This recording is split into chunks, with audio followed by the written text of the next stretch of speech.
I'm gonna have to seriously think about leaving the Seattle area.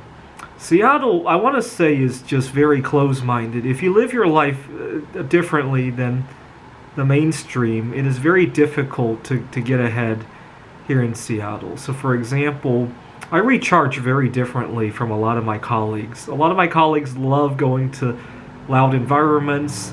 I love writing computer games. I love stargazing, and a lot of times that creates a lot of friction between myself and colleagues at work. It creates a lot of friction between myself and my social circle. And you would think, well, you can just go enjoy those things. Not really. I mean, a lot of times people just think that I'm wasting my time, I'm wasting my life away. It creates bad image at the workplace. And when I was living in Phoenix, Arizona, I didn't have that kind of problem. I was working remotely for a university here in Seattle, but I was also doing a lot of gig work over there. And to be honest, during the 4 months I lived in Phoenix, I never felt like I wanted to take a vacation because I got accepted for who I was. I got accepted for being single. I got accepted for my differences in eating, my diet. I never had to explain why I was refusing any food over in Phoenix. For example, I had a friend there who was going on a fast for a religious holiday. I went with her. I'm not very religious, but I love fasting, and I decided to give it a try. It's even more extreme than the kind of fast that I do every day. And I went on a fast with her, and when I was refusing food, oh, I'm fasting, and that was always the end of the story. Here in the Seattle area, I always have to be. I feel like I'm always having to defend my way of life in one way or another, and the last straw that made me really think about wanting to leave this weekend is I do tutoring at a tutoring center, and I heard one of the high school students explain that he wanted to get something done before midwinter break. I'm thinking, oh great, I can probably go away for a little bit of time during winter break. And so as I was leaving the center, I asked my manager, how busy is this place during winter break? Back in my mind, I'm thinking if it's not too busy, I'll talk to my other peers over it to see if I can leave for some time. He told me it's even busier.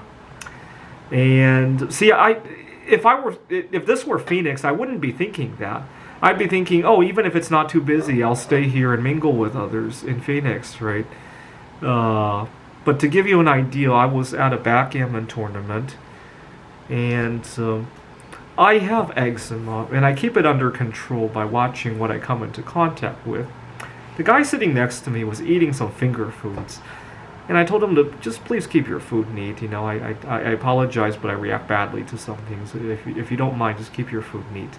And I actually handed him some silverware. He was eating some chicken tenders. I thought he could use silverware. That's what I would have done if I were eating that stuff. But I told him to just keep it neat. I didn't tell him to use the silverware, but I handed it to him to see if he would do that. And he's not against the idea of keeping his food neat, but he asked me what I'm allergic to. But excuse me, in a big social circle, it's not really the place to talk about that.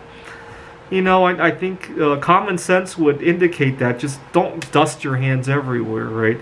And perhaps use some silverware, right? But that's on him. I have gloves just for situations like that. But anyway, I feel like I'm always having to defend my way of life here in Seattle. Over in Phoenix, I never had to do that. I want you to Google the concept of ableism. A lot of people, when they never have to deal with food allergies. They never have to deal with. I have high functioning autism, and as soon as they see somebody with one of these problems, they feel especially this past year, there's been a lot of air rage on airplanes. I'm not going to fly until some of this winds down. So you get on an airplane and you tell the person sitting next to you that you have food allergies. Sometimes you get somebody who all of a sudden realizes that he just brought a weapon on board, right? And a weapon that will go through TSA without a problem. He brought a weapon that he can use against you at least, right? And they feel very empowered now, right? Some people do. The minority of people, don't get me wrong. But some people behave like that, right? At a board game club, sometimes people behave like that too, right? Anyway, thought I would point that out. Anyway, the first chance I get, I'm leaving the area.